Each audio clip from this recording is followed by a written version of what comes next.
What to do if your AC is leaking water. If you notice your air conditioner is leaking water, don't panic. Here are some steps you should take immediately. Turn off the AC to prevent further water leakage and potential electrical hazards. Replace the air filter if it's dirty.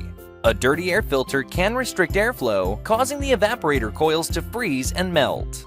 Contact a professional HVAC technician to address the refrigerant levels if they're low. Schedule an AC replacement if water is still leaking.